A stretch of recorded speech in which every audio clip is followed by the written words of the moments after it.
எல்லாருக்கும் வணக்கம். நான் உங்கள் ஹரி. எக்கனாமிக்ஸில் இன்ஃப்ளேஷனுங்கிற டாபிக் தான் பார்த்துட்டு இருக்கோம். அந்த வீடியோவோட கன்க்ளூஷன் தான் இது. இதுக்கு முன்னாடி வீடியோ பார்க்காதவங்க பார்த்துட்டு வந்துடுங்க. அதே மாதிரி இன்ஃப்ளேஷன்னா என்னென்னு ஷார்ட்டாக இந்த வீடியோவில் நான் உங்களுக்கு சொல்லியிருந்தேன். இன்ஃப்ளேஷன்னா the persistent rise in general price level. அதாவது தொடர்ச்சியாக ஒரு பொருளோட விலை வந்து இன்க்ரீஸ் ஆகிட்டே இருக்கிறது, பொருளோட மதிப்பு இன்க்ரீஸ் ஆகிட்டே இருக்கிறது. ஆனால் நம்ம வச்சிருக்க பணத்தோட, அதாவது மணியோட வேல்யூ வந்து டிக்ரீஸ் ஆகும். ஓகே, பணத்தோட மதிப்பு கம்மியாகும், பொருளோட வேல்யூ இன்க்ரீஸ் ஆகும். இதுக்கு முன்னாடி வீடியோவில் சொல்லியிருந்த மாதிரி ஒரு வடை எடுத்துக்கிட்டிங்கன்னா அந்த வடையோட ப்ரைஸ் வந்து இன்க்ரீஸ் ஆகிட்டே இருக்கும். ஸோ அந்த வடையோட ப்ரைஸ் இன்க்ரீஸ் ஆகும் போது அந்த வடையோட மதிப்பு இன்க்ரீஸ் ஆகுது.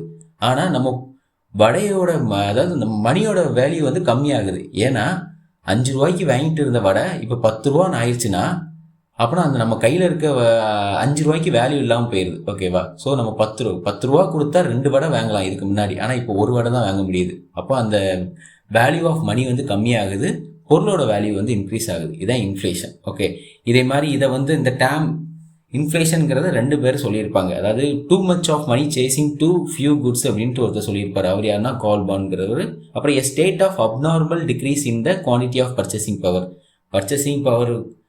பர்ச்சேசிங் பவர் வந்து கம்மியாகிறது. ஓகேவா? அப்நார்மல் டிக்ரீஸ் இந்த குவான்டிட்டி ஆஃப் பர்ச்சேசிங் பவர் கம்மியாகிறது அப்படின்னு சொல்லவர் யாருன்னா கிரே ஜார்ஜ். அதே மாதிரி the too much of money chasing too few goods அப்படின்னு சொல்லவர் கால்பான்.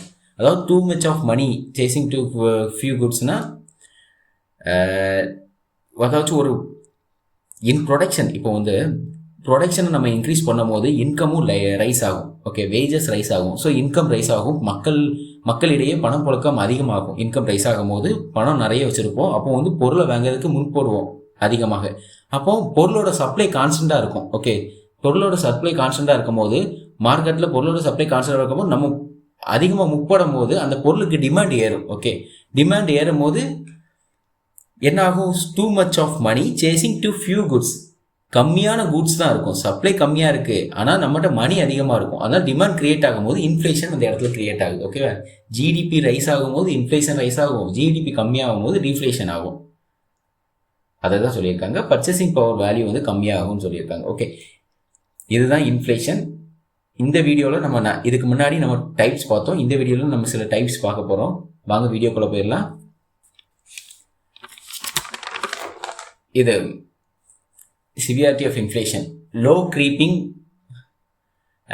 galloping inflation, hyper inflation. Okay, இது முன்னாடி பார்த்தது தான் நம்ம லோ க்ரீப்பிங்னா என்னன்ட்டு சொல்லிட்டு. லோ க்ரீப்பிங்கிறது நார்மல் லெவல் இன்ஃப்ளேஷன். ஓகே, அதாவது 1 to 3% of inflation is creeping inflation. 3%க்கு மேலே போனால் அது வாக்கிங் சொல்லுவாங்க. ஆனால் இதில் அக்யூரேட்டாக வேல்யூ இல்லை. நம்ம வந்து 1 to 9ங்கிறதே ப்ரிடிக்டபிள், அதாவது மேனேஜபிள்னு சொல்லியிருக்கோம். அதே வந்து ஒரு நார்மல் லெவல் இன்ஃப்ளேஷன் தான் சொல்லியிருக்கோம். அதே மாதிரி இதுக்கு முன்னாடி இன்ஃப்ளேஷன் இந்தியாவில் என்ன இன்ஃப்ளேஷன்னா க்ரீப்பிங் இன்ஃப்ளேஷன் தான் போயிட்டுருக்கு. க்ரீப்பிங் இன்ஃப்ளேஷன்லேருந்து இப்போ மார்ச் 2026 வந்து நம்ம வாக்கிங்க்கு மூவ் ஆன் ஆகுறோம். ஏன்னு கேட்டிங்கன்னா நம்ம வந்து இதுக்கு முன்னாடி வந்து 3% கீழே தான் நம்மளோட இன்ஃப்ளேஷன் பர்சன்டேஜ் வந்து க்ரோத் ஆகிட்டு இருந்து இப்போ வந்து 3%, மோர் தென் 3% வந்து இதாகுது, ரேஞ்ச் வந்து கூடுது. மோர் தென் 3%, 3 எனக்கு எக்ஸாக்டாக தெரியல, 3 something வந்து ரேஞ்ச் வந்து கூடுறதுனால நம்ம வந்து க்ரீப்பிங்லேருந்து வாக்கிங் இன்ஃப்ளேஷன் மூவ் ஆன் ஆகிறோம். என்ன காரணம்னு கேட்டிங்கன்னா எல் நீனோ எஃபெக்ட்னு நமக்கு தெரியும். எல் நீனோ எஃபெக்ட் விண்டு, அதாவது ஒரு கிளைமேட் விண்ட் பேட்டர்ன் சொல்லிட்டு ஜியாகிரஃபியில் படிச்சிருப்போம். அது என்ன பண்ணும்? சர்ஃபேஸ் வாட்டர் வந்து வார்ம் பண்ணி விட்டுரும். சர்ஃபேஸ் வாட்டர் வார்ம் பண்ணி விட்டுரும். அதே மாதிரி குளோபல் டெம்பரேச்சரை இன்க்ரீஸ் பண்ணிடும். இதனால இந்தியா ஆஸ்திரேலியாவில் என்ன ஆகும்னா வறட்சி வந்து அதிகமாக காணப்படும். வறட்சி அப்புறம் வந்து ஹீட் வந்து அதிகமாக காணப்படும். இதனால பயிர்கள் வந்து ப்ரொடக்ஷன் கம்மியாகும். ப்ரொடக்ஷன் கம்மியாகிறதுனால நமக்கு என்ன ஆகுதுன்னா டிமாண்ட் அதிகமாகும் போது இன்ஃப்ளேஷன் ஆகுது. அதனால இந்த மார்ச் 2026 வந்து இன்ஃப்ளேஷன் வந்து கூடி இருக்கு. நம்ம க்ரீப்பிங்லேருந்து வாக்கிங் மூவ் ஆன் ஆயிருக்கோம்னு சொல்லியிருக்காங்க. ஸோ பொதுவாக இந்த இதில் என்ன ப்ரெடிக்ட் பண்ணுறாங்க, இதில் என்ன வந்து சொல்கிறாங்கன்னா 1 to 9% வந்து லோ க்ரீப்பிங் இன்ஃப்ளேஷன் தான் அப்படின்னு பொதுவாக சொல்லியிருக்காங்க. அதேமாதிரி கேலோப்பிங்கிறது வந்து 10 to, அதாவது டபுள் டிஜிட்லேருந்து ட்ரிபிள் டிஜிட், இது ஃபுல்லாகவே வந்து டபுள் டிஜிட் வேல்யூலேருந்து ட்ரிபிள் டிஜிட் வேல்யூ வர நமக்கு கேலோப்பிங் இன்ஃப்ளேஷன் தான். பர்ச்சேசிங் பவர் வேல்யூ கம்மியாகிறது. அதேமாதிரி கேலோப்பிங் இன்ஃப்ளேஷன் வந்து ஒரு எக்கானமிக்கு டேஞ்சரஸான இன்ஃப்ளேஷன் தான். ஓகே, ஏன்னு பார்க்கும்போது இன்ஃப்ளேஷன் வந்து கேலோப்பிங் இன்ஃப்ளேஷனும் ஒன்று, கேலோப்பிங் இன்ஃப்ளேஷன் அப்படி தான், ஹைப்பர் இன்ஃப்ளேஷன் அப்படி தான். ஹைப்பர் இன்ஃப்ளேஷன் ரொம்பவே டேஞ்சரஸ் ஆனது. ஹைப்பர் இன்ஃப்ளேஷன் வந்து 50% மோர் தான் சொல்லுவாங்க. ஏன் அப்படின்னா ஹைப்பர் இன்ஃப்ளேஷன் வந்து, ஆனால் இங்கே வந்து ஏன் இப்படி வேல்யூ கொடுத்துருக்காங்கன்னா 50% வந்து மந்த்லி இன்க்ரீஸ் ஆகிறது. மந்த்லி வந்து மெஷர் பண்ணுவாங்க ஹைப்பர் இன்ஃப்ளேஷனுங்கிறது. கேலோப்பிங் இன்ஃப்ளேஷன் 12 மந்த்ஸுக்கு ஒன்ஸ் வந்து மெஷர் பண்ணுவாங்க. அதுதான் கேலோப்பிங் இன்ஃப்ளேஷன். அதனால தான் அப்படி கொடுத்துருக்காங்க. ஓகே, ஸோ ஹைப்பர் இன்ஃப்ளேஷனுங்கிறது மணியோட பணவீக்கம் அதிகமாகிறது. ஓகேவா, மணியோட ப்ரைஸ் வந்து ஓவராக ரைஸ் ஆகுது. அதாவது பொருளோட வேல்யூ வந்து ஓவராக ரைஸ் ஆகுது, மணியோட வேல்யூ வந்து ரொம்பவே கம்மியாகும். இப்போ ஹைப்பர் இன்ஃப்ளேஷன் வந்து எங்கெல்லாம் இதாகிட்டு இருக்குன்னு கேட்டிங்கன்னா ஜிம்பாவே, வெனிசுலா இந்த மாதிரி கண்ட்ரியில் வந்து ஹைப்பர் இன்ஃப்ளேஷன் போயிட்டுருக்கு. அது என்ன பண்ணுதுன்னா, இப்போ ஜிம்பாவே, வெனிசுலாலாம் எடுத்துக்கிட்டிங்கன்னா பொருளோட வேல்யூ வந்து ரொம்பவே இன்க்ரீஸ் ஆயிடுச்சு, ரொம்பவே அதிகமாகிடுச்சு. அதனால பணவீக்கம் அவங்களோட மணிக்கு வேல்யூவே இல்லாமல் ஆயிடுச்சு. ஓகே, அதுதான் இங்கே ஜிம்பாவே அதே மாதிரி வெனிசுலா கண்ட்ரிலலாம் இப்போ தான் அந்த பிரச்சனை போயிட்டுருக்குது. அதே மாதிரி inflation accounting. So okay, inflation அக்கௌண்டிங்னா என்னென்னு பாருங்கள். During inflationary period, a company revenue might look high, but the cost of replacing assets also rises. அதாவது நம்ம வந்து இன்ஃப்ளேஷன் அதிகமாகும் போது அதோட ரெவன்யூ, கம்பெனி ப்ராஃபிட், ரெவன்யூனா நம்ம ப்ரொடக்ஷன் காஸ்ட், நம்ம ப்ரொடக்ஷன் ஒரு பொருளை ப்ரொடக்ஷன் பண்ணுறோன்னா அந்த ஃபேர்முக்கு ப்ரொடக்ஷன் காஸ்ட்டுன்னு இருக்கும். அதுக்கு raw material, land, labour, capital, entrepreneurship, இதெல்லாம் தான் ப்ரொடக்ஷன் காஸ்ட். இதுவும் அவுட்புட் கிடைக்கிது, நமக்கு ப்ராஃபிட் கிடைக்கிது நம்ம அந்த பொருளை விற்கிறதுக்கு மூலமாக. அந்த ப்ராஃபிட்டும் சேர்ந்து தான் நமக்கு வந்து ரெவன்யூன்னு சொல்லுவாங்க. ஓகே, இந்த ரெவன்யூ வந்து இன்க்ரீஸ் ஆன மாதிரி இருக்கும். இன்ஃப்ளேஷன் அதிகமாகும் போது நமக்கு ஒரு கம்பெனியோட ரெவன்யூ அதிகமான மாதிரி இருக்கும். ஆனால் அது வந்து ஒரு நாமினல் ப்ராஃபிட், அது வந்து ஒரு ப்ராப்பரான ப்ராஃபிட் கிடையாது. நாமினல் ப்ராஃபிட் அது மிஸ்லீடிங் பண்ணும். ரியல் ப்ராஃபிட்டுங்கிறது இன்ஃப்ளேஷனை அட்ஜஸ்ட் பண்ணி ஒரு ப்ராப்பரான ப்ராஃபிட் எடுப்போம். நெக்ஸ்ட் பேஜ் பாருங்கள். இன்ஃப்ளேஷன் அட்ஜஸ்ட் பண்ணி ஒரு ப்ராப்பரான ப்ராஃபிட் வந்து நம்ம வந்து கொண்டு வருவோம், மெஷர் பண்ணி கொண்டு வருவோம். அதுதான் ரியல் ப்ராஃபிட். அதை தான் நம்ம கணக்கில் எடுத்துக்கணும். ஓகேவா, இன்ஃப்ளேஷன் அக்கௌண்டிங்னா அதுதான். நம்ம வந்து இன்ஃப்ளேஷன் அதிகமானோன்னா அந்த பொருளோட, அந்த கம்பெனியோட ப்ராஃபிட் வந்து ரெவன்யூ வந்து அதான் ப்ராஃபிட் ஆர் ரெவன்யூ இன்க்ரீஸ் ஆயிடுச்சுங்கிற மாதிரி இருக்கும். பட் அது வந்து ரியல் கிடையாதுன்னு சொல்கிறாங்க. ரியல் கிடையாது. நாமினல் ப்ராஃபிட்டிங் வந்து மிஸ்லைடிங் பண்ணும். அது வந்து ரியல் ப்ராஃபிட்னு எடுத்துப்பாங்க. அதாவது இன்ஃப்ளேஷனுக்கு ஏற்றபடி அதை மெஷர் பண்ணி அந்த வேல்யூ வந்து கரெக்டாக எடுத்துப்பாங்க. அதுதான் ரியல் ப்ராஃபிட். அண்ட் இன்ஃப்ளேஷன் ப்ரீமியம்னா என்னென்னு பாருங்கள். இன்ஃப்ளேஷன் ப்ரீமியம்னா போனஸ் ஆர் பெனிஃபிட். ஓகேவா, டியர்னஸ் அலவன்ஸ்னு கேள்விப்பட்டிருப்பீங்க. இன்ஃப்ளேஷனுக்கு ஏற்றபடி போனஸ் கொடுப்பாங்க, பெனிஃபிட் கொடுப்பாங்க கம்பெனிலேருந்து. அதெல்லாம் வந்து இன்ஃப்ளேஷன் ப்ரீமியம். ஓகே, இந்த நாமினல் இன்ட்ரெஸ்ட்னா என்னென்னு பாருங்கள். Actual interest rate a bank charges as a loan. ஒரு இன்ட்ரெஸ்ட் ரேட்டை வந்து பேங்க் வந்து சார்ஜஸ் பண்ணும். எதுக்கு? லோனுக்கு. Real interest nominal rate adjust for inflation. இன்ஃப்ளேஷனை அட்ஜஸ்ட் பண்ணி ஒரு ரேட்டை வந்து இது பண்ணுவாங்க. ஓகே, அதுதான் ரியல் இன்ட்ரெஸ்ட் ரேட்டுங்கிறது. இப்போது பேங்க்கில் வந்து நம்ம லோன் வாங்கியிருப்போம். ஆனால் ஒரு 5 வருஷம் கழித்து அந்த லோனை கட்டும் போது பணத்தோட மதிப்பு வந்து கம்மியாக இருக்கும். பணத்தோட மதிப்பு கம்மியாகும் போது நம்ம கட்டும் போது பேங்க்குக்கு வந்து அது வந்து ஒரு சீப்பான கரன்சியை நமக்கு வந்து ப்ரொவைட் பண்ண மாதிரி இருக்கும், கொடுத்த மாதிரி இருக்கும். அவங்களுக்கு அது வேல்யூ இல்லாமல் போயிடும். ஸோ அதுக்கேற்றபடி அவங்க வந்து இது பண்ணி பேலன்ஸ் பண்ணுறது தான் இது இன்ஃப்ளேஷன் ப்ரீமியம்பாங்க. அதாவது நாமினலுக்கும் ரியல் ரேட்டுக்கும்,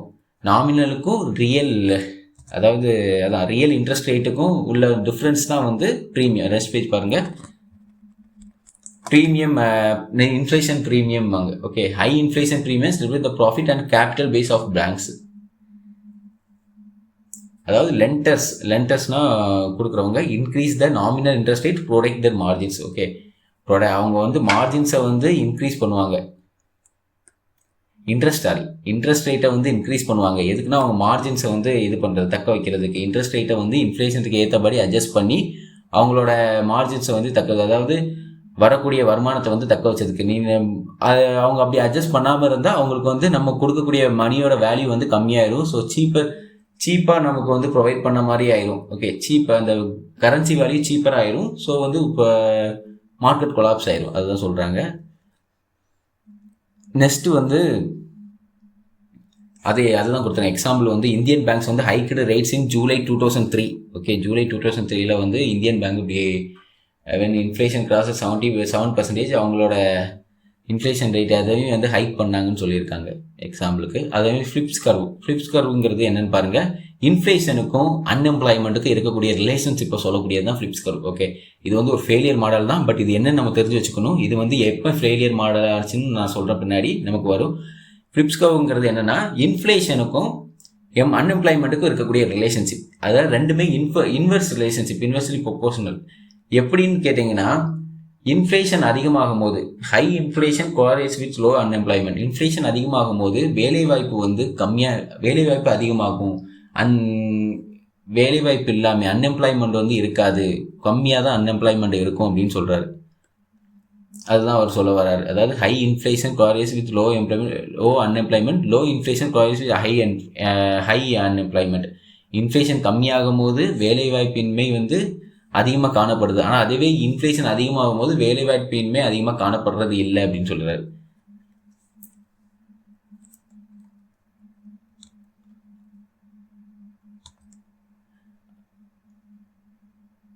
ஓகே, நெக்ஸ்ட் பேஜ் பாருங்க. ஆனால் மில்டன், ஃப்ரைட்மன் அண்ட் எட்மண்ட் ஃபிலிப் இவங்க என்ன சொல்கிறாங்கன்னா, இது வந்து ஒரு ஷார்ட் டேர்ம் தான், லாங் ரன்னுக்கு வந்து ஒரு இதாக இருக்காதுங்காங்க. They argued that trade-off is only temporary. Once workers accept the higher inflation, they demand higher wages. Inflation அதிகமாகிடுச்சுனாலே வேலை பார்க்குறவங்க வந்து அதிகமாக ஊதிய உயர்வை வந்து எதிர்பார்ப்பாங்க. அதனால அதில் வந்து இன்ஃப்ளேஷன் அதில் வந்து பேலன்ஸ் ஆயிரும். அதாவது இதுக்கு முன்னாடி என்ன லெவலில் அன்எம்ப்ளாய்மெண்ட் இருந்ததோ அது நேச்சுரல் ஸ்டேட்டுக்கு மாறிடும். நேச்சுரல் ஸ்டேட் ஆஃப் அன்எம்ப்ளாய்மெண்ட் மறுபடியும் ஆயிரும்.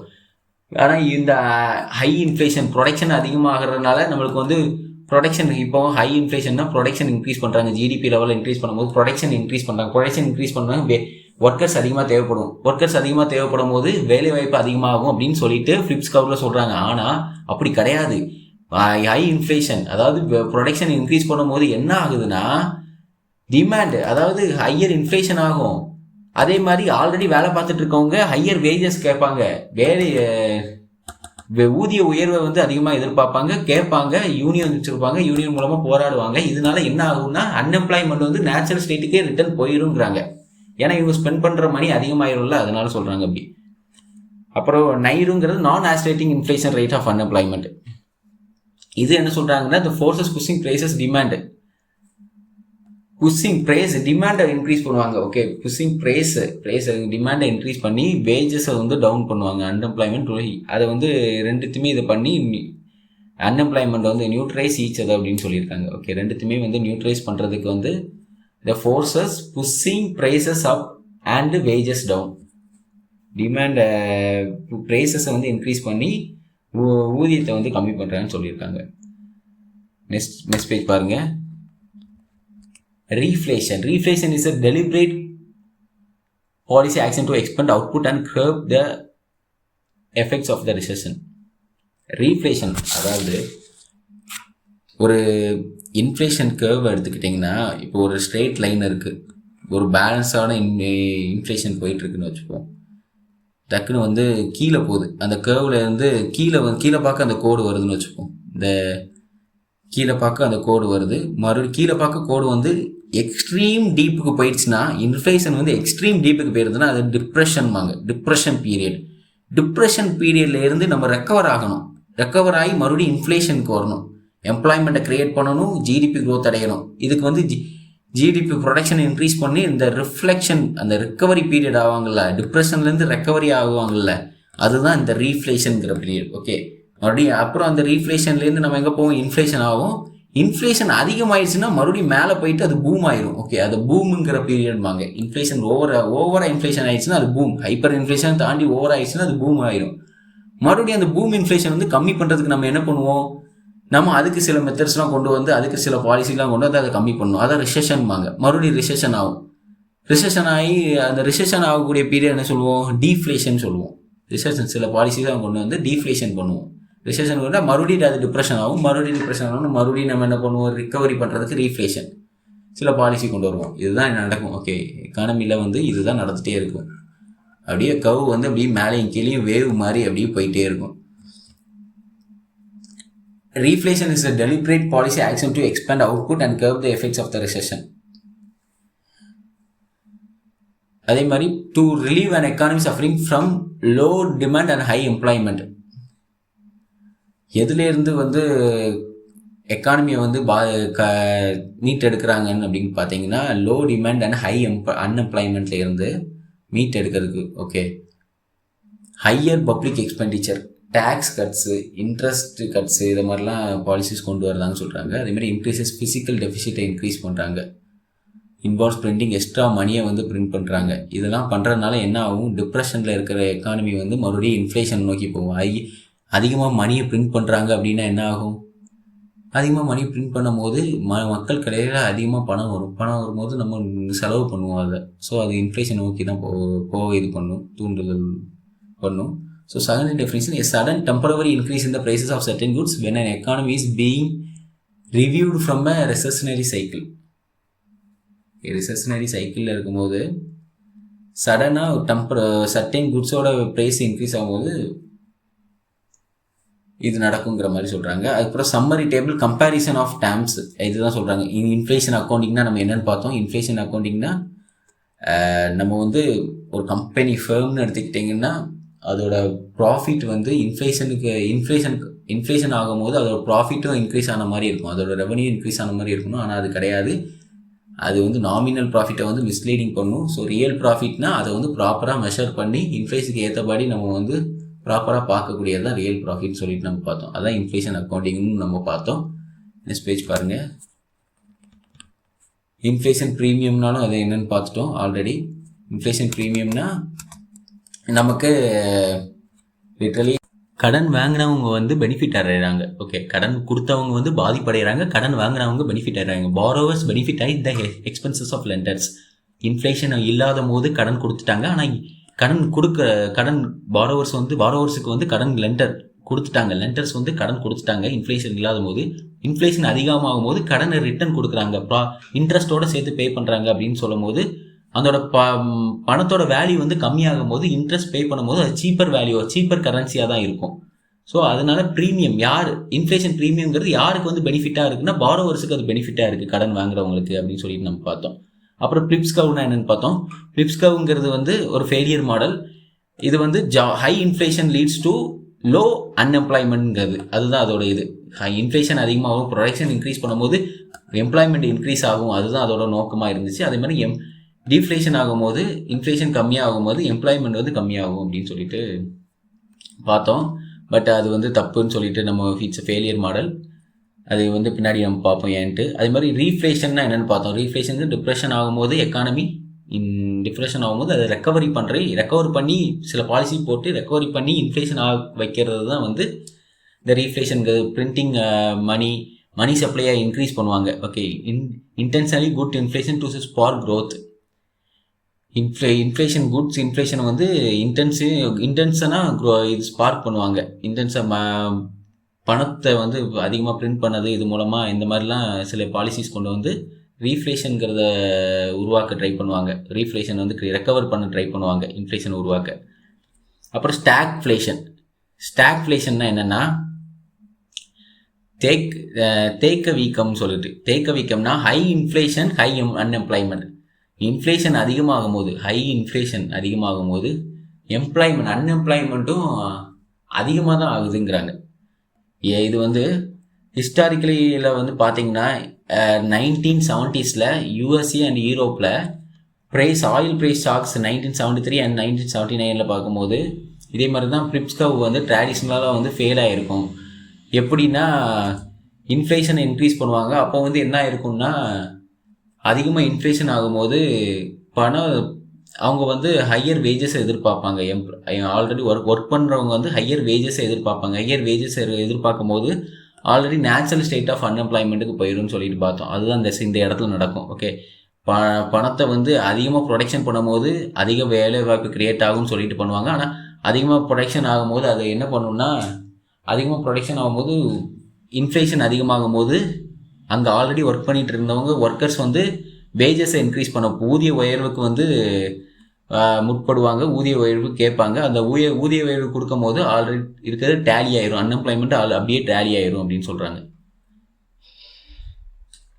அப்புறம் இன்ஃப்ளேஷன், அதுதான் இதில் கொடுத்தாங்க. செகண்டரி மீனிங்கில் என்ன கொடுத்தாங்க, temporary price rise in specific goods when economic stagnation, low demand relative to capacity and government adjust policy. டெம்பரவரியாக வந்து price rise in specific goods when in economic stagnation. Okay, டெம்பரவரியாக வந்து சில ப்ரைஸை வந்து இன்க்ரீஸ் பண்ணுவாங்க. எதுக்குன்னா டிமாண்டை வந்து க்ரியேட் பண்ணுறதுக்கு சில பாலிசிஸ் கொண்டு வந்து. அதே மாதிரி இன்ஃப்ளேஷன் டார்கெட்டிங்னா என்னென்னு பார்ப்போம். Inflation targeting is an official policy where the central bank sets a specific target for inflation to ensure price stability. price stability வந்து என்ஷூராக இருக்கா, ப்ராப்பராக தான் போயிட்டு இருக்கா, இன்ஃப்ளேஷன் வந்து ஓவர் இன்ஃப்ளேஷன் ஆகாமல் ப்ராப்பராக தான் இன்ஃப்ளேஷன் இருக்கா அப்படின்னு சொல்லிட்டு ஒரு வேல்யூ வச்சுருப்பாங்க. இவ்வளோக்குள்ள தான் இருக்கணும், இதுக்கு மேலேன்னா வந்து அது வந்து ஓவர், அதாவது ஹைப்பர் இன்ஃப்ளேஷன் நோக்கி போகுது, அப்படி பூமை நோக்கி போகுது அப்படின்னு சொல்லிட்டு ஒரு டார்கெட், இன்ஃப்ளேஷன் டார்கெட், அதை வந்து ஸ்டெபிலைஸ் பண்ண சென்ட்ரல் பேங்க் ஆர்பிஐ வந்து அதை மேனேஜ் பண்ணிகிட்டே இருப்பாங்க. அப்படி ஏதாச்சும் அதிகமாக போகிற மாதிரி தெரிஞ்சிச்சு அப்படின்னு சொல்லி, மணி சப்ளை அதிகமாக போகிற மாதிரி, இன்ஃப்ளேஷன் வந்து அதிகமாக போகிற மாதிரி தெரிஞ்சிச்சுன்னா ரெப்போ ரேட்டை இன்க்ரீஸ் பண்ணுவாங்க. சிஆர்ஆர்னு சொல்லக்கூடிய சென்ட்ரல் ரிசர்வையும் இன்க்ரீஸ் பண்ணுவாங்க. அதனால வந்து லோன்ஸ் வந்து கம்மியாக கொடுப்பாங்க. ஓகே, அதனால வந்து பணத்தோட புழக்கம் கம்மியாகும், இன்ஃப்ளேஷன் கம்மியாகும். அதை வந்து மேனேஜ் பண்ணிவிட்டு அதை வந்து டார்கெட் பண்ணக்கூடிய லெவலுக்கு மேலே போயிடக்கூடாது, மேனேஜ் பண்ணிவிட்டு அதை வந்து கண்காணிச்சுட்டு மானிட்டர் பண்ணிகிட்டே இருப்பாங்க. யார்? Central banks. Okay, next page பாருங்கள். Indian framework agreement on monetary policy framework formal launch February 2015 launch பண்ணியிருக்காங்கன்னு சொல்கிறாங்க. Agreement between the government of India and RBI. Okay, ரெண்டு பேருக்கும் இடையில உள்ள அக்ரிமெண்ட் சொல்கிறாங்க. Maintain price stability while keeping growth in mind. Price ஸ்டெபிலிட்டியை வந்து க்ரோத்தை வந்து எடுத்துக்கும் போது, க்ரோத்தை வந்து இது பண்ணும் போது, மூவ் ஆன் டு க்ரோத்து, எதை வந்து ப்ரைஸ் ஸ்டெபிலிட்டி வந்து கவனம் செலுத்திட்டே இருக்கணும். Maintain price stability while keeping growth in mind. Okay, க்ரோத்தை வந்து நம்ம நோக்கி போகும்போது ப்ரைஸ் ஸ்டெபிலிட்டியும் வந்து நம்ம மெயின்டைன் பண்ணிகிட்டே இருக்கணும். ப்ரைஸ் ஸ்டெபிலிட்டி வந்து பார்த்துட்டே இருக்கணும், ஒரு டார்கெட் இது வச்சுக்கணும் அப்படின்னு சொல்லிட்டு ரெண்டு பேரும் கவர்மெண்ட் ஆஃப் இந்தியாவும் ஆர்பிஐயும் சேர்ந்து ஒரு அக்ரிமெண்ட் பண்ணியிருப்பாங்கன்னு சொல்கிறாங்க. இந்த Indian framework agreement on monetary policy ஃப்ரேம்வொர்க்னு சொல்லிட்டு. அதே மாதிரி அதுக்கு தான் நம்ம வந்து அதை ஐடென்டிஃபை பண்ண சிபிஐனா கன்சியூமர் ப்ரைஸ் இண்டெக்ஸ், இந்த மாதிரிலாம் வந்து நம்ம வச்சுருக்கோம். கன்சியூமர் ப்ரைஸ் இண்டெக்ஸில் கம்பைன்டுனா ரூரலும் அர்பனும் சேர்ந்து கம்பைன் பண்ணி இது பண்ணக்கூடாது. அதாவது சிபிஐ வந்து யார் ரிலீஸ் பண்ணப்படுது, அதே மாதிரி இதுக்கு பேஸ் இயர்னு ஒன்று வச்சுருப்பாங்க. இதெல்லாம் வந்து கொஸ்டின் கேட்பாங்க. பேஸ் இயர் வந்து சிபிஐயோட பேஸ் இயர் வந்து இந்த நியூ சிபிஐ சீரீஸ்னு ஒன்று இம்ப்ளிமெண்ட் பண்ணாங்க. ஓகே, நியூ சிபிஐ சீரீஸ்னு இம்ப்ளிமெண்ட் பண்ணாங்க. அதோட பேஸ் இயர் வந்து 2011 இம்ப்ளிமெண்ட் பண்ணியிருப்பாங்க. அதோட பேஸ் இயர் வந்து 2012. அதே மாதிரி இது யாரால் ரிலீஸ் பண்ணப்படுறாங்க? Central labour bureau. Okay, labour bureau. இந்த நியூ சிபிஐ சீரீஸில் வந்து சிபிஐ ரூரல் தனியாக உண்டு, சிபிஐ அர்பன் தனியாக வச்சுருப்பாங்க. ஏன்னா வந்து ரூரல்லையும் அர்பன்லேயும் வேறு மாதிரி லைஃப் ஸ்டைல் இருக்கும். அவங்க செலவு பண்ணுற இது வேறு மாதிரி இருக்கும், இவங்க செலவு பண்ணுறது வேறு மாதிரி இருக்கும்ங்கிற மாதிரி. இது ஆல்ரெடி நம்ம பார்த்து போன வழியில் தான். இவங்க வந்து ரெண்ட் ஹவுஸில் இருப்பாங்க, அவங்க மோஸ்ட்லி ரூரலில் வந்து ஹோன் ஹவுஸ்லேயே இருப்பாங்க. டிரான்ஸ்போர்ட்டுக்கு வந்து அதிகமாக செலவு பண்ணுவாங்க அர்பனில் இருக்கவங்க. ரூரல் இருக்கவங்க டிரான்ஸ்போர்ட் கம்மியாக செலவு பண்ணுவாங்க. அர்பனில் இருக்கவங்க எலக்ட்ரிசிட்டி எல்பிஜியை நோக்கி போவாங்க. ரூரலில் இருக்கவங்க கரோசின் விறகடுப்பு இன்னும் யூஸ் பண்ணிகிட்டு இருப்பாங்க. இவங்க வந்து செலவு பண்ணி சாப்பிட்றது, மாலில் யூஸ் பண்ணுறது, இதெல்லாம் வேறு மாதிரி இருக்கும். அங்கே ரூரலில் வந்து மால்லாம் கிடையாது, அவங்க பீஸா பர்கர் இந்த மாதிரிலாம் சாப்பிட மாட்டாங்க. ஸோ வந்து ரூரலுக்கு அர்பனுக்கு தனித்தனியாக வைக்கிறதுக்கு ஒரு நியூ சிபிஐ சீரியஸ் வந்து 2011 வந்து இம்ப்ளிமெண்ட் பண்ணியிருப்பாங்க. அதை வந்து ரிலீஸ் பண்ணுறது யாருன்னா லேபர் பியூரோ தான் ரிலீஸ் பண்ணுவாங்க. இது பேசியராக கணக்கெடுறதுக்கு 2012 வந்து பேசியராக வச்சு இது பண்ணுறாங்க. ஓகே, அதே மாதிரி ரூரல் அர்பன் அதே மாதிரி ரெண்டுமே சேர்த்து ஒரு கம்பைன்டாக ஒன்று உண்டு, சிபிஐ சின்னு சொல்லிட்டு. Okay, where C stands for combined, CPI combined. Okay, அதுதான் சிபிஐ சி. அதுவும் வந்து டார்கெட் ரேட் வந்து 4% வச்சுருக்காங்கன்னு சொல்கிறாங்க. டாலரன்ஸ் பேண்ட் வந்து +or-2%. ஹெல்த்தி ரேஞ்ச் வந்து 2% to 6% தான் ஹெல்த்தி. அதுதான் டாலரன்ஸ் பண்ண முடியும். அதுக்கு மேலே இருந்தால் அது வந்து பாதிப்பு அப்படிங்கிற மாதிரி சொல்கிறாங்க. அதே மாதிரி நியூ சிபிஐ ரிலீஸ் சீரீஸ் வந்து இது நியூ சிபிஐ சீரீஸ் கீழே இது இருக்குது. எது இருக்குது? இந்த சிபிஐ கம்பைன்டுங்கிறது அதுக்கு கீழே இருக்குது. அது வந்து யாரால் ரிலீஸ் பண்ணப்படுது? லேபர் பியூரோவால் ரிலீஸ் பண்ண முடியுது. இன்னொன்று ஆல்ரெடி கொண்டு வந்தது வந்து சிபிஐ ரிலீஸ் ஒன்று இருக்குது. அதாவது சிபிஐ இதுக்கு முன்னாடியே கொண்டு வந்திருப்பாங்க. ரீட்டெயில், அதாவது measured with prices at retail லெவலில் வந்து மெஷர் பண்ணுவாங்க.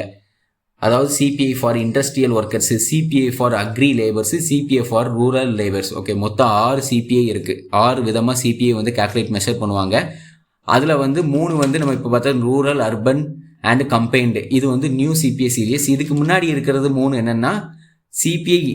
இதுக்கு முன்னாடி 4 இருந்துச்சு, அதில் 1 ரிமூவ் பண்ணியிருப்பாங்க. எதுனா அர்பன் நான் மேனுவல் லேபர், அதாவது ஃபிசிக்கல் நான் ஃபிசிக்கல் லேபர், அதாவது இந்த white collar job, mentally work பண்ணுவாங்கல்ல அவங்கள, அந்த மாதிரி எடுத்துகிட்டு இருந்தாங்க.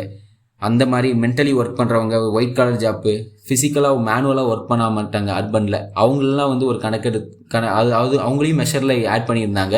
அதை வந்து 2011 வந்து அதை டிஸ்கன்டினியூ பண்ணிடுவாங்க. 2001 பேஸ் இயராக வச்சு அதை வந்து இது பண்ணிட்டு இருந்தாங்க. 2011 வரை அதை பண்ணிட்டு இருந்தாங்க. எதை?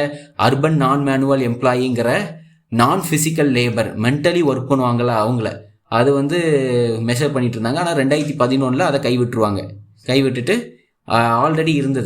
ஆல்ரெடி யார் இருந்தது என்னெல்லாம் சிபிஐ அதாவது சென்ட்ரல் ப்ரைஸ் இண்டெக்ஸ், அது வந்து ஆல்ரெடி இந்த industrial workers, agri labours, rural labours, இந்த 3 பேரையும் வச்சு தான் இது பண்ணுவாங்க. ஓகே, இண்டஸ்ட்ரியல் லேபர்ஸ்னால் mines, plantation, railways, port, factory, இந்த எம்டிசி, எலக்ட்ரிசிட்டி, இதெல்லாம் வந்து இண்டஸ்ட்ரியல் ஒர்க்கர்ஸில் வந்துடும். இவங்களெல்லாம் வந்து இந்த லெவலில் வந்து மெஷர் பண்ணக்கூடியது. இதுக்கு பேஸ் இயர் பார்த்திங்கன்னா 2001. இப்போ வந்து சேஞ்ச் பண்ணியிருக்காங்க. 2016 வந்து பேஸ் இயராக எடுத்து சேஞ்ச் பண்ணியிருக்காங்க லாஸ்ட்டாக. அதேமாதிரி அக்ரி லேபர்ஸு, 2வது அக்ரி லேபர்ஸு, இது வந்து பேஸ் இயராக 1986, 87 எடுத்துக்கிறாங்க அக்ரி லேபர்ஸுக்கு. அப்புறம் ரூரல் லேபர்ஸுக்கு எதுக்கு பேஸ் இயராக 1984, 85 எடுத்துக்கிறாங்க. 1984, 85 எடுத்துக்கிறாங்க.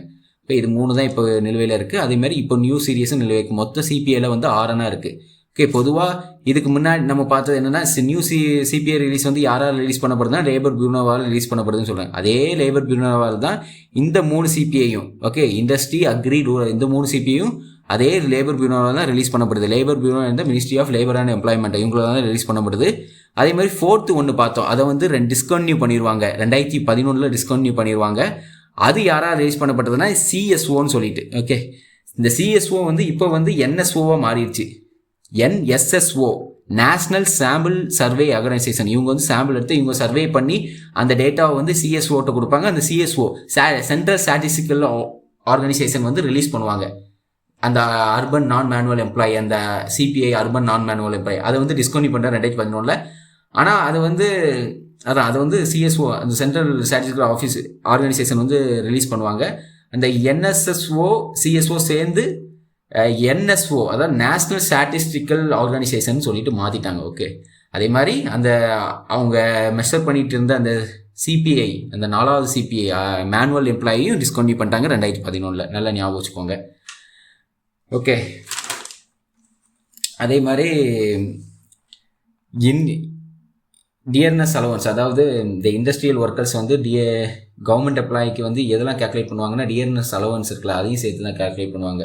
அதுவும் கேல்குலேஷனில் ஆட் ஆகும். அக்ரிகல்ச்சருக்கு வந்து மினிமம் எதுக்காக கேல்குலேட் பண்ணுவாங்க, எதுக்காக கேல்குலேட் பண்ணுவாங்க, அதாவது இப்போ இண்டஸ்ட்ரியல் ஒர்க்கர்ஸ் வந்து கேல்குலேட் பண்ணுறாங்கன்னா அது காரணம் என்னென்னா இந்த டியர்னஸ், அதுக்கு ஏற்றாப்புல இன்ஃப்ளேஷனுக்கு ஏற்றாப்புல வந்து டியர்னஸ் அலவன்ஸ் அவங்களுக்கு ப்ரொவைட் பண்ணுவாங்க. நம்ம கவர்மெண்ட் ஜாப்னு எடுத்துக்கிட்டிங்கன்னா அதில் டியர்னஸ் அலவன்ஸ் ஆட் ஆகும். அதனால் எதுனா இந்த சிபிஐ நோக்கி தான். ஓகே, இண்டஸ்ட்ரியல் ஒர்க்கர்ஸ்னு சொல்லிட்டு இப்போ எலக்ட்ரிசிட்டி வந்து இண்டஸ்ட்ரியல் ஒர்க்கர்ஸ் இபியில் வேலை பார்க்குறவங்களுக்கு டிஎன்எஸ் அலவன்ஸ் ஆட் பண்ணுறாங்கன்னா அந்த சிபிஐ, அதாவது கன்சூமர் ப்ரைஸ் இண்டெக்ஸில் வந்து செலவு பண்ணுற அந்த மெஷர் பண்ணுற வேல்யூவை வச்சு தான் டிஎன்எஸ் அலவன்ஸ் வந்து அவங்களுக்கு சம்பளமாக வந்து அதை மெஷர் பண்ணி சம்பளமாக இது பண்ணிட்டு ப்ரொவைட் பண்ணிட்டு இருக்காங்க. இதுதான் அந்த இண்டெக்ஸ், இந்த மெஷரை தான் வந்து எடுத்துக்கிறாங்கன்னு சொல்கிறாங்க. அதேமாதிரி அக்ரிகல்ச்சருக்கு வந்து மினிமம் சப்போர்ட் ப்ரைஸ்னு ஒன்று வச்சுருப்பாங்க. அக்ரிகல்ச்சரில் நம்ம ஆல்ரெடி படிச்சிருப்போம். மினிமம் சப்போர்ட் ப்ரைஸ்னு ஒன்று வச்சுருப்பாங்க. அதுக்கு கீழே வந்து கம்மியாகக்கூடாது. அதாவது ஒரு விலை வந்து கவர்மெண்ட் நிர்ணயிச்சிருப்பாங்க, அதுக்கு கீழே வந்து கவர்மெண்ட்டு வந்து மக்கள்கிட்டேருந்து அந்த பயிர் வகையில் வாங்க மாட்டாங்க. இப்போ அது வந்து நஷ்டம் அடையாத மாதிரி அவங்ககிட்ட இருந்து வாங்குவாங்க, ஒரு கம்மியான லாபம் வச்சுட்டு. அதாவது எங்கேயுமே அவங்களுக்கு வந்து பொதுவாக அது வந்து பயிர் வந்து ரொம்ப வந்து நஷ்டம் அடைகிற மாதிரி இருந்துச்சு, மார்க்கெட்டில் வேல்யூவே போகலன்னா கவர்மெண்ட்டே ஒரு மினிமம் சப்போர்ட் ப்ரைஸ் வச்சு அவங்களுக்கு வந்து அந்த ப்ரைஸை வந்து ப்ரொவைட் பண்ணுவாங்க அந்த பயிர்களை வாங்கிட்டு. அதையும் வந்து கணக்கிடுறதுக்கு இன்ஃப்ளேஷனுக்கு ஏற்றாப்புல கணக்கிடுறதுக்கு அக்ரிகல்ச்சரில், அது ஒரு ரூரலில் வந்து மினிமம் வேஜஸ் ப்ரொவைட் பண்ணுறதுக்கு இதுக்கெலாம் இது பண்ணுறாங்கன்னு சொல்கிறாங்க. அதே மாதிரி சிபிஐயில் வந்து பேராமீட்டர்ஸ் நிறைய இருக்கும். என்ன பேராமீட்டர்ஸ்லாம் இருக்குன்னா ஃபுட் அண்ட் பிஹேவியர்ஸ் இந்த மாதிரி, அதேமாதிரி இன்னொன்று WPAன்னு இருக்குது, அதை நம்ம பார்ப்போம். பேராமீட்டர்ஸ் என்னென்னா சிபிஐயில் வந்து ஃபுட்டு, அந்த டொபாக்கோ, பானு, அதே மாதிரி இந்த கிளாத்திங்கு, ஃபுட்வேரு, ஹவுசிங்கு, ஃபியூல் லைட்டு, இதெல்லாம் மற்ற எல்லாமே இதரங்கள்லாம் மிஸ்சலியன்ஸ் அப்படின்னு போட்டிருக்காங்க. இதே மாதிரி எல்லாமே வந்து எதில் வந்துடும்னா பேராமீட்டர்ஸ், இந்த எல்லா பேராமீட்டர்ஸும் வந்து சிபிஐயில் வந்துடும். ஓகே, இந்த food and behaviours, tobacco, clothing, footwear, housing, fuel, light எல்லாமே வந்து சிபிஐயில் வந்துடும் இது கணக்கு இருக்குது. ஆனால் வந்து WPIன்னு சொல்லுவாங்க, ஹோல்சேல் ப்ரைஸ் இண்டெக்ஸ். அதில் வந்து இந்த பிரைமரி ஆர்டிகல்ஸ்ன்னு சொல்லிட்டு வரும், எனர்ஜி அண்ட் ஃபியூல் வரும், மேனுஃபேக்சர்டு ஐட்டம்ஸ் ஆல்ரெடி மேனுஃபேக்சர் பண்ணி வச்சது. இப்போ காருக்கு டயர்னு எடுத்துக்கலாம், மேனுஃபேக்சர்டு ஐட்டம்ஸ். டயர் வந்து ஒரு மேனுஃபேக்சர் ஐட்டம்ஸ் ஆல்ரெடி மேனுஃபேக்சர், அதை வந்து காரை வந்து ப்ரொடியூஸ் பண்ண யூஸ் பண்ணுவாங்க. ஸோ இது அப்புறம் energy and fuel, crude oil, natural gas, LPG, electricity. ஒரு பிரைமரி ஆர்டிகல்ஸ்னால் அதுக்கு அதாவது ஒரு raw materials, agriculture raw materials எடுத்துப்பாங்க. கீ வந்து மில்க்லேருந்து வருது, பிஸ்கட் வந்து மைதாலேருந்து வருது, அந்த மாதிரி எடுத்துப்பாங்க. அதெல்லாம் பேராமீட்டர்ஸாக இருக்குது. அதில் 3 பேராமீட்டர்ஸ் இருக்குது, இதில் ஒரு சில பேராமீட்டர்ஸ் இருக்குது சிபிஐயில். ஓகே, அண்டு இதுதான் வந்து பார்க்குறோம். அது டிரான்ஸ்பரன்சி அண்ட் அக்கௌண்டபிலிட்டி வாங்க டாபிக் உள்ள. RBI must publish source of inflation 6 to 18 months forecast every 6 months. Every 6 monthஸ்க்கு ஒரு தடவை ஃபோர்காஸ்ட் பண்ணணும். 6 to 18 months ஃபோர்காஸ்ட்டை வந்து இன்ஃப்ளேஷனை வந்து ஃபோர்காஸ்ட் பண்ணணுங்கிற மாதிரி சொல்லியிருக்காங்க. And failure definition, inflation saying okay more then 6% or lower then 2% வந்து ஃபெயிலியர் அப்படிங்கிற மாதிரி சொல்கிறாங்க. இன்ஃப்ளேஷன் வந்து ஒரு ஃபெயிலியர் இதுதான் அப்படின்னு சொல்கிறாங்க. நெக்ஸ்ட் பேஜ் பாருங்கள். கான்சிக்வன்ஸ் ஆஃப் ஃபெயிலியர் என்னெல்லாம் பார்க்குறாங்க. If the target is missed, the RBI must submit a report to the GOI. Government of இந்தியாவுக்கு வந்து இப்போ டார்கெட், அவங்க நினச்சிருக்க டார்கெட், அவங்க எய்ம் பண்ண டார்கெட்டை வந்து மிஸ் பண்ணிட்டாங்கன்னா அவங்க வந்து ஒரு ரிப்போர்ட் சப்மிட் பண்ணணும். எதுக்குன்னா என்ன காரணம், எதனால இப்படி ஆச்சு, அதுக்கு ரெமெடி என்ன பண்ணால் அதுலேருந்து சரியாகலாம் அப்படின்னு சொல்லிட்டு, அதுக்கு எவ்வளோ நாள் ஆகும்னு சொல்லிட்டு இது எல்லாமே ரிப்போர்ட்லாம் சப்மிட் பண்ணணும்னு சொல்லியிருக்காங்க. அதே மாதிரி குளோபல்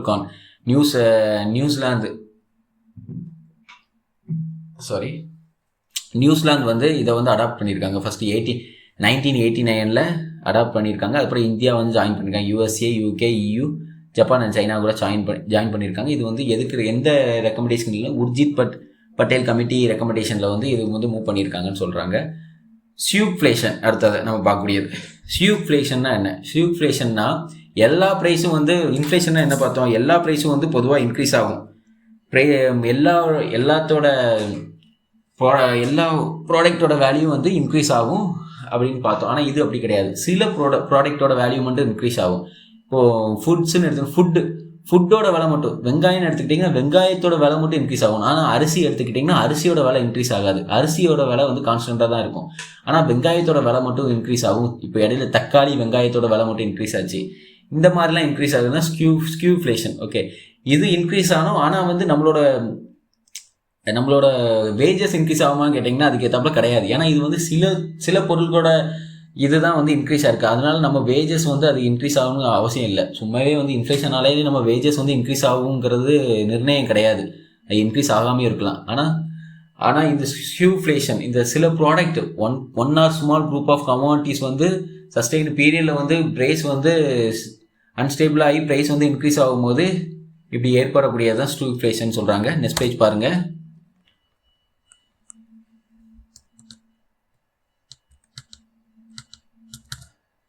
நெக்ஸ்ட் பேஜில் inflation across the border sustained price rise, அதுதான் சொல்கிறாங்க. அக்ராஸ் பார்டர் சஸ்டெயின்டு ப்ரைஸ் ரைஸ்னால் இன்ஃப்ளேஷன் சொல்கிறாங்க. Relative price increases, short term rise in few items அப்படின்னு சொல்கிறாங்க ரிலேட்டிவ் ப்ரைஸ் இண்டெக்ஸு. அப்புறம் ஸ்கியூஃப்ளேஷன்னா சஸ்டெயின்டு ரைஸ் என்ன, சஸ்டெயினாக ரைஸ் ஆகும். ஆனால் எது ரைஸ் ஆகும்னா எல்லாமே ரைஸ் ஆகும். எல்லா பொருளோட இதுவும் ரைஸ் ஆகாது. ஆனால் இது வந்து ரிலேட்டிவ் ப்ரைஸ் இண்டெக்ஸுங்கிறது ஷார்ட் டைம். அது வந்து இந்த இப்போ இடையில வெங்காய தக்காளி இன்க்ரீஸ் ஆகுது, அது ரிலேட்டிவ் ப்ரைஸ் இண்டெக்ஸ்னு வச்சுக்கலாம். ஓகே, ஸ்கியூஃப்ளேஷன் வந்து அதை எடுத்துக்க முடியாது. ஏன்னா வந்து அது சஸ்டெயின்டாக வந்து க்ரோத் ஆகிருக்கும், சஸ்டெயின்டாக வந்து அது ரைஸ் ஆயிரும்.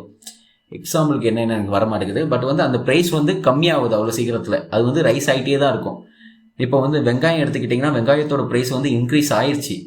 1 கிலோ வெங்காயம் வந்து 50 இருக்கிறது 100 ஆயிடுச்சு சடனாக. ஆனால் 100 அந்த கம்மியாகலை, அப்படி ஸ்டேபிளாக அப்படி சஸ்டெயின்டாக வந்து அந்த 100 தான் இருக்குது. ஓகே, அது ஆனால் அரிசியோட விலை வந்து கம்மியாக தான் இருக்குது, மற்ற எல்லா விலையும் கம்மியாக தான் இருக்குது, கரெக்டாக அந்த கான்ஸ்டண்ட்டாக தான் இருக்குது. அதுதான் skewflation. Indian example 2009-10 food inflation exceed 20%. ஆனால் வந்து WPI ஃபுட் இன்ஃப்ளேஷன் வந்து நமக்கு சிபிஐயில் வந்துடும். ஆல்ரெடி பார்த்தோம். ஃபுட் அண்ட் பிஹேவியர்ஸ்லாம் நமக்கு வந்து பேராமீட்டர்ஸ் வந்து சிபிஐ பேராமீட்டர்ஸ், அதாவது கன்சூமர் ப்ரைஸ் இண்டெக்ஸ் பேராமீட்டர்ஸில் சிபிஐயில் வந்து ஃபுட்ஸ் வந்துடும். ஆனால் பிஐ வந்து லெவல். WPIயில் நம்ம பார்த்தோம் என்னெல்லாம் primary articles, fuel, energy, manufacture goods இதெல்லாம் பார்த்தோம். அதெல்லாம் வந்து கம்மியாக தான் இருக்குது, அதாவது 11% தான் இருக்குது இன்ஃப்ளேஷன். ஆனால் வந்து ஃபுட்ஸோட இன்ஃப்ளேஷன் வந்து 20% ஆயிடுச்சு அப்படின்னு சொல்கிறாங்க. இதுதான் அதோட எக்ஸாம்பிளாக எடுத்துக்கிறாங்க. இந்தியாவில் வந்து 2009-10 வந்து இது நடந்துச்சுன்னு சொல்கிறாங்க. அப்புறம் இந்த பெர்சிஸ்டன்ஸ் ஸ்கியூவெட்னஸ்ங்கிற டேம் வந்து யூஸ் பண்ணுறாங்க. டாக்குமெண்டட் இந்த எக்கனாமிக் சர்வே 99. இதுதான் இதுக்கு இந்த வேர்டு வந்து என்ன யூஸ் பண்ணால் ஸ்கியூவெட்னஸ்ங்கிற டேம் வந்து எக்கனாமிக் சர்வே மூலமாக இதை வந்து இந்த டேம் வந்து யூஸ் பண்ணுறாங்க. இது வந்து இந்த டேம் கெயின் இன்டர்நேஷனல் ட்ராக்ஷன், இது வந்து இன்டர்நேஷனல் மூலமாக எடுத்துக்கிறாங்க. அந்த economist using it for similar patterns. சைனாலேயும் வந்து இந்த டேமை வந்து இந்த ஸ்கியூவெட்னஸ்ங்கிற டேமை வந்து யூஸ் பண்ணிக்கிறாங்க, அவங்களும் எடுத்துக்கிறாங்கன்னு சொல்கிறாங்க. நெக்ஸ்ட் பேஜ் பாருங்கள். ஓகே, அதுதான் கொடுத்துருக்காங்க. Comparison of prices phenomena. Okay, ஸ்டாக்ஃப்ளேஷன்னா என்ன, இன்ஃப்ளேஷன் டார்கெட்டிங்னா என்ன, ஸ்கியூஃப்ளேஷன்னா என்ன அப்படின்னு சொல்லிட்டு கொடுத்துருக்காங்க. ஸ்டாக்ஃப்ளேஷன்னா என்ன பார்த்தோம், நம்ம ஹை இன்ஃப்ளேஷன் பார்த்தோம், ஹை அன்எம்ப்ளாய்மெண்ட் பார்த்தோம். ஹை இன்ஃப்ளேஷன் இருக்கும்போது லோ அன்எம்ப்ளாய்மெண்ட் தான் இருக்கும்னு சொல்லிட்டு ஃபிளிப்ஸ் கவரில் சொல்லியிருந்தாங்க. ஆனால் அதுக்கு அப்படியே கிடையாது. ஹை இன்ஃப்ளேஷன் இருக்கும்போது ஹை அன்எம்ப்ளாய்மெண்ட் இருக்கும்னு சொல்லிட்டு நம்ம அதுக்கு எக்ஸாம்பிளாக நம்ம பார்த்தோம். யூஎஸ்ஏ யூரோப்பில் நடந்தது, அதெல்லாம் நம்ம பார்த்தோம் எக்ஸாம்பிளாக. ஃபிளிப்ஸ் கவர் வந்து அதில் ஃபெயிலியர் ஆயிடுச்சுன்னு சொல்லிட்டு பார்த்தோம். அதான் ஸ்டாக்ஃப்ளேஷன். அதே மாதிரி இன்ஃப்ளேஷன் டார்கெட்டிங்னா பார்த்தோம். குறிப்பிட்ட லெவல் ஆஃப் டார்கெட் வச்சுருப்பாங்க சென்ட்ரல் பேங்க்ஸு, அவங்க மானிட்டர் பண்ணிகிட்டே இருப்பாங்க. அந்த இன்ஃப்ளேஷன் டார்கெட்டிங்கை தாண்டிடுச்சுன்னா அதுக்கேற்றாப்புல ரெப்போ ரேட்டில் இருந்து சென்ட்ரல் ரிசர்வ்லாம் வந்து இன்க்ரீஸ் பண்ணுவாங்க. அது மூலமாக லோனை வந்து கம்மி பண்ணுவாங்க, பணத்தோட புழக்கம் வந்து கம்மியாகும். இதெல்லாம் monetary policy to control the inflation. அப்புறம் ஸ்கியூஃப்ளேஷனுங்கிறது நம்ம ஆல்ரெடி இப்போ பார்த்தது தான். ஸ்கியூஃப்ளேஷனுங்கிறது வந்து ஏதாவது பர்டிகுலராக வந்து ஒரே ஒரு இந்த ஸ்பெசிஃபிக் செக்டார் ஒரு ஃபுட்டுன்னு எடுத்திங்கன்னா அதோட வேல்யூ மட்டும் இன்க்ரீஸ் ஆகிட்டே இருக்கிறது. மற்றபடி மற்றதெல்லாம் வந்து மற்ற ப்ரைமரி குட்ஸ், மற்ற ப்ரொடக்ஷன் குட்ஸு அதெல்லாம் வந்து இன்க்ரீஸ் ஆகாது. அதெல்லாம் இன்க்ரீஸ் ஆகாமல் ஃபுட்டுன்னு எடுத்துக்கிட்டிங்கன்னா அது மட்டும் இன்க்ரீஸ் ஆகிட்டே. வெங்காயம்னு எடுத்திங்கன்னா வெங்காயோட ப்ரைஸ் மட்டும் இன்க்ரீஸ் ஆகிட்டே இருக்கிறது. அரிசின்னு எடுத்திங்கன்னா அரிசி வந்து அரிசியோட ப்ரைஸ் கான்ஸ்டண்ட்டாக தான் இருக்கும். இதான் வந்து ஸ்கியூஃப்ளேஷனுங்கிறது. ஓகே, இது இவ்வளோ தான் கைஸ். இது இன்னையோட வீடியோ முடிஞ்சிருச்சு. நெக்ஸ்ட் டே நம்ம அடுத்தது பார்ப்போம். நெக்ஸ்ட் வீடியோவில் நம்ம வந்து effects and impacts of inflation பார்ப்போம். ஓகே, இன்றைக்கி வீடியோலேயே நம்ம அதை பார்த்துலாம் தான் பார்த்தோம். பட் வந்து இன்றைக்கி வீடியோ வந்து கொஞ்சம் எல்லா ப்ரீஃபு அண்டு டீட்டெயில்டாக போயிடுச்சு. ஸோ டீட்டெயில்டாக போனதுனால நம்ம நெக்ஸ்ட் வீடியோவில் அதை பார்ப்போம். அண்டு லைக் போடுங்க, எல்லோரும் லைக் பண்ணிடுங்க, சப்ஸ்கிரைப் பண்ணிடுங்க. Thank you guys. நெக்ஸ்ட் வீடியோவில் வந்து சந்திக்கிறேன். பாய்.